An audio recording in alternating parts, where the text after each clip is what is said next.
Afin de s'excuser pour sa très longue absence, Anto a décidé de dire du bien de Paranormal Activity pour vous faire plaisir. Paranormal Activity, c'est pas du tout de la merde. Non. Ouais, tu veux pas la refaire en étant un peu plus convaincant? Plutôt crevé.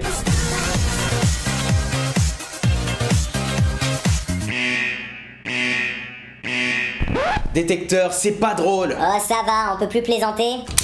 On plaisante pas avec ce film. Bonjour, bonsoir et soyez bienvenus dans cette nouvelle vidéo d'État Critique. Je te signale que t'as commencé sans moi là. Depuis l'échec commercial du Bossu de Notre-Dame en 96, les studios semblent avoir perdu pied et doivent changer leur plan pour reconquérir le public. Et c'est ainsi qu'on a le droit en 2001 à Atlantide, l'Empire perdu. Un film à atmosphère plus sombre, plus adulte, mais qui a malheureusement divisé le public. En effet, la crédibilité des studios d'animation Disney n'était plus aussi solide qu'auparavant. Le public semblait rejeter cette nouvelle direction plus mature, car dans l'inconscient collectif, les classiques Disney se résument à des contes traditionnels plus optimistes. Être ou ne pas être mature. Mais Disney ne voulait pas s'avouer vaincu. Pensant que l'échec d'Atlantide était dû aux qualités intrinsèques du long métrage, il décide de tenter le tout pour le tout avec une adaptation très libre du roman de Robert Louis Stevenson, L'île au trésor. Ce n'est pas la première fois que ce livre est adapté au cinéma. Plusieurs versions existent déjà, il y en a pour tous les goûts. Celle que je vous recommande le plus est la version de 1950 qui est vraiment excellente. Et la version bien de chez nous avec Gérard Jugnot? D'accord, je ferme ma gueule. Le but de Disney était de surprendre, d'intriguer, d'innover et de partir sur un terrain qu'il avait peu exploré jusqu'alors, la science-fiction. Je te signale que t'as oublié Tron. J'ai dit peu exploré. On a donc droit à une version de L'île au trésor comme on ne l'avait jamais vu auparavant. Le film a des similitudes avec le roman, surtout au niveau de son récit, mais s'en éloigne en proposant une modernité plus appuyée. En gros, c'est comme si Star Wars fusionnait avec L'île aux pirates. Fusion! Yeah!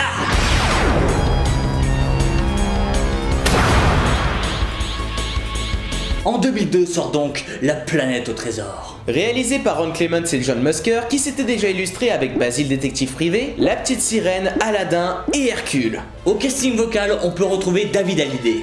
Oui, je suis sérieux. Michel Larocque, Jack France et Laurent Dutch pour la VF. Pour notre plus grand plaisir concernant ce dernier. Tandis que pour la VO, on a Joseph Gordon-Levitt, inconnu à l'époque, Emma Thompson, Brian Murray et Martin Short. Du beau monde tout ça, mais de quoi parle ce film?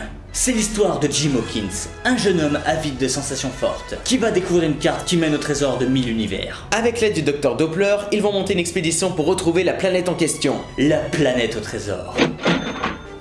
Mais Jim, au sein de l'expédition, doit assister un cuisinier, John Silver, un cyborg. Ce dernier est en fait la tête pensante d'une mutinerie afin de récupérer le trésor. Que va-t-il se passer? Le suspense est à son comble.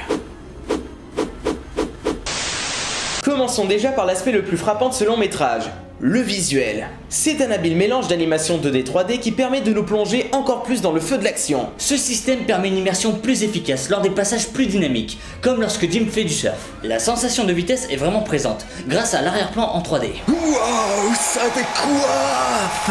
Ce croisement peut toutefois en déranger certains. J'ai entendu beaucoup de personnes dire que c'était moche ou que le mélange ne fonctionnait pas du tout. Elvis, pas dans cette émission, super objectif, rappelle-toi. Mais cette orientation artistique colle parfaitement avec l'univers présenté, ce qui offre des séquences à couper le souffle, comme celle du trou noir en milieu de film pour ne citer que ça. Le plan le plus travaillé et le plus impressionnant est sans nul doute celui de la Lune. Regardez-moi ce plan et bavez. Imaginez ça en 3D de nos jours. Oh, j'ai le fusil qui se dresse. Après, il faut être honnête, le visuel a pris un léger coup de vieux, mais malgré ce détail, le charme reste intact. Et au final, ça apporte une vraie patte qui fonctionne nettement mieux que dans Atlantide. L'esthétique, quant à elle, s'inspire des récits de Jules Verne. On peut y trouver de nombreuses similitudes au niveau de la production design avec des jeux tels que Final Fantasy IX ou Skies of Arcadia. En gros, du steampunk. Le steampunk, ou punk à vapeur si on traduit littéralement, est un sous-genre de la science-fiction qui... Elvis, je crois que la vidéo a assez duré, n'en rajoute pas. Et grâce à la richesse indéniable de son univers, le scénario n'en est que renforcé. On est face à un divertissement généreux, une véritable ode à l'aventure, qui ne perd pas son temps avec des futilités qui n'auraient fait que ralentir le rythme. Le film va avant tout à l'essentiel. Après, les plus cyniques pourront dire que la trame est simpliste, se réduisant à des personnages qui ne font qu'aller d'un point A à un point B. Vous savez, les mêmes personnes qui disent que Gravity ou Mad Max Fury Road n'ont pas de scénario. Non! Un scénario ne se résume pas qu'à sa trame, il se résume également à ses personnages et leur évolution, chose qu'a parfaitement compris La Planète au Trésor. Certes, les personnages secondaires ne sont pas les plus développés. Par exemple, le personnage du Dr Doppler peut faire peur au démarrage. C'est le genre à être prisonnier du rôle de comique de service pas très futé, et qui peut rapidement agacer. Mais plus le récit avance, plus le personnage devient sympathique. Et ce, grâce à la relation qu'il entretient avec le capitaine Amelia. Cette dernière d'ailleurs est vraiment fun et intelligente, même si elle est en retrait dans l'histoire. C'est un personnage féministe qui démontre bien l'envie de Disney de mettre beaucoup plus en avant des femmes débrouillardes au sein de leurs films, et pas juste des princesses qui doivent être sauvées par leur prince charmant. Ça a l'air d'un détail dit comme ça, mais c'est un grand pas en avant que fait Disney, surtout depuis Mulan. On a également le personnage de Morph, un petit sidekick mignon qui n'aurait pu se résumer qu'à ça s'il n'y avait pas l'inventivité et la créativité de son design, qui permet à cette petite mascotte d'être plus intéressante qu'il n'y paraît. Mais soyons honnêtes, les personnages qui retiennent immédiatement notre attention sont Jim Hawkins et John Silver. En même temps, c'est un peu eux le centre du long métrage, hein. Merci Captain Obvious. Jim, c'est un ado intelligent mais perdu, à la recherche de sa place dans l'univers. C'est un personnage moderne et tête brûlée qui développera une relation intéressante avec John Silver. Ce dernier le guidera pour qu'il suive sa propre route. J'ai même envie d'aller plus loin.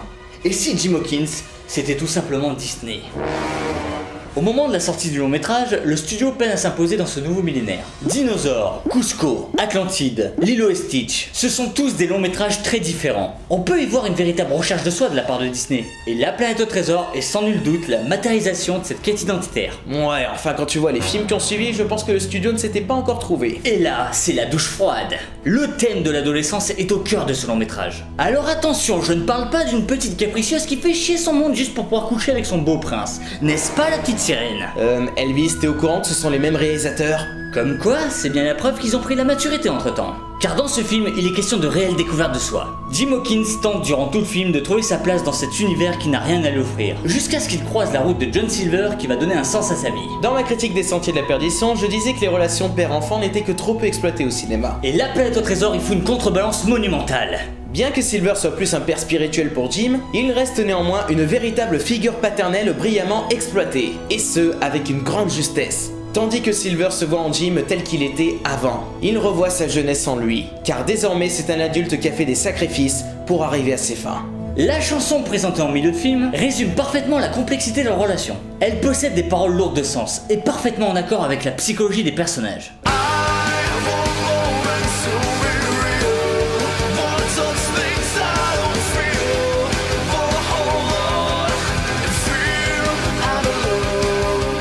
Ouais, en VO, parce que sinon... La chanson I'm Still Here de John Reznick, le chanteur des Goo Goo Dolls, est intéressante uniquement dans sa version originale. Car la chanson est du point de vue de Jim, qui exprime son ras-le-bol par rapport au monde qui l'entoure et qui le juge sans même le connaître. Et il voit en John le mentor qui va l'aider à devenir l'homme qu'il veut être. En VF par contre, elle se met du point de vue de Silver, qui épaule Jim à partir à la poursuite de ses rêves afin qu'il devienne un homme libre. Curieux choix d'adaptation. Si vous avez vu la vidéo de Nick the Sun sur les chansons Disney, vous devez comprendre où est le problème. Le large rien ne te retient, c'est ta vie, elle t'appartient. Si tu veux être Un homme libre. Je crois que ça veut dire qu'il faut que t'arrêtes de chanter. Après, la chanson en français, elle est correcte, hein. Elle transmet de beaux messages et David a aidé une voix plus agréable à l'écoute. Après, au sein du film, c'est vrai que ça pose problème. C'est pour ça que moi, je préfère regarder le film en VO. Oh, moi je préfère la VF. Bon, je pense que ça veut dire qu'on va pouvoir aborder un domaine qu'on n'a jamais abordé sur État Critique, le doublage. Vous connaissez tous ce fameux débat. Faut-il regarder les films dans leur version originale ou bien dans leur version traduite ? Pour les vrais et grands cinéphiles, il faut impérativement regarder en VO parce que sinon on n'est que des petits cons incultes. J'adore le mépris. Attends là, t'as pas vu Retour vers le futur en VO ? J'hallucine. Sans rentrer dans les détails en ce qui concerne les films d'animation, je pense que ce débat n'a pas lieu d'être, étant donné qu'il s'agit toujours d'acteurs doublant des personnages animés et ce, peu importe la version. C'est plus le choix d'adaptation du texte et la qualité du doublage qui doit être abordé. Jack France, avant tout connu pour être la VF attitrée de Robert De Niro et Mel Gibson, nous offre une magnifique performance. La justesse de son interprétation fait ressortir toute la complexité de Silver. Elle dépasse de très loin la version américaine, qui paraît tellement plate et peu investie à côté. Mais la grosse surprise est sans doute David Hallyday, qui arrive à faire ressortir tout le côté rebelle et désespéré de Jim, avec un doublage convaincant. Le choix du chanteur peut en surprendre et rebuter plus d'un, mais quand on y réfléchit à deux fois, c'est parfaitement logique. David Hallyday partageant beaucoup de points communs avec le personnage qu'il interprète. Au-delà de nos différences, des coups de gueule, des coups de sang. Et puis la VF a un autre avantage par rapport à la VO. Le narrateur en début de film, c'est la voix du grand Jean Topard. Ceux qui ont grandi dans les années 80 le connaissent sans doute pour être également le narrateur d'animés comme Rémi sans famille, Les Mystérieuses Cités d'Or, Lady Oscar ou encore Ulysse 31. Ouais, mais la VF peut quand même poser problème, déjà à cause de la chanson, mais ça on en a déjà parlé, mais surtout à cause du personnage de Ben. Ah oui, lui. On n'en a pas parlé tout à l'heure de ce personnage et ce pour une bonne raison. Ben est un protagoniste extrêmement saoulant qui n'est là que pour amuser les petits enfants. Ben! Bien sûr, je suis Ben! Lion électro-navigateur. Oui. Et toi, c'est quoi? Jim. Oh, salut, c'est à moi lapin, Jimmy, ça fait plaisir. C'est Jim. Pas de problème, Jimmy. Ta gueule! Certes, ce personnage est bel et bien présent dans le roman d'origine, mais Disney l'a adapté de façon complètement insipide. Il aurait fallu faire le bon choix et ne pas l'inclure du tout dans le film. Et ce pour plusieurs raisons. Parce qu'il y a beaucoup trop de personnages secondaires, parce qu'il n'a aucune incidence sur le déroulement de l'intrigue, et aussi parce que concernant les comic relief, on en a déjà. Le Dr Doppler pour le comique de situation, et Morph pour le côté mascotte. Eux, ils ne sont jamais lourds et ne prennent jamais le pas sur le reste, contrairement à Ben. Oui, bon, en gros, c'est le Jar Jar Binks du film. Pas moi qui l'ai dit. Alors déjà que ce personnage peut se montrer rapidement agaçant, ça ne s'arrange pas avec le doublage de Laurent Dutch qui arrive à le rendre encore plus irritable. Ah, Laurent Dutch, t'es décidément le maître pour doubler des personnages chiants. En gros, que peut-on dire sur la VF et la VO? Qu'elles ont toutes les deux des avantages et des inconvénients. Que peut-on en conclure? Regardez la VFQ. Après oui, on peut chipoter sur d'autres détails comme le fait que certains événements soient assez prévisibles, quelques facilités par-ci par-là, et aussi un humour pas toujours au top. Désolé, monsieur, excusez-moi. Sérieusement, Disney? Au sein de ce merveilleux long métrage, t'as rien trouvé de mieux que de foutre une blague de prout. Et là, il y a une pieuvre. Elle se met à péter parce que elle communique en pétant. Je suis tellement génial.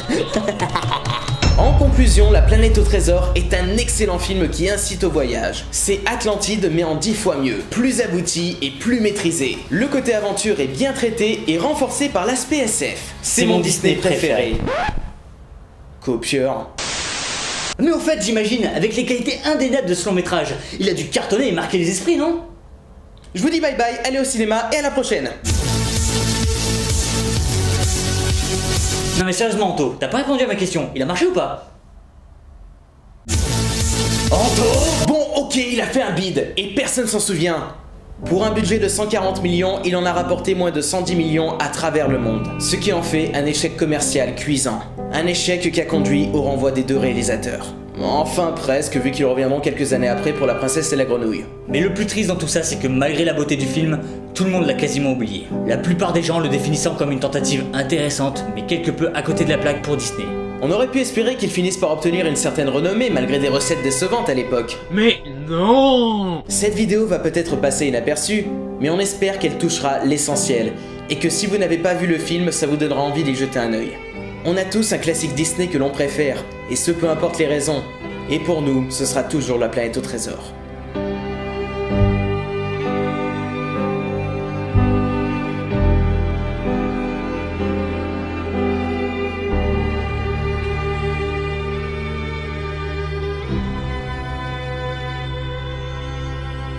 Franchement, comment ce film peut être aussi méconnu alors que La Reine des Neiges a bousillé tous les records? Il est vrai,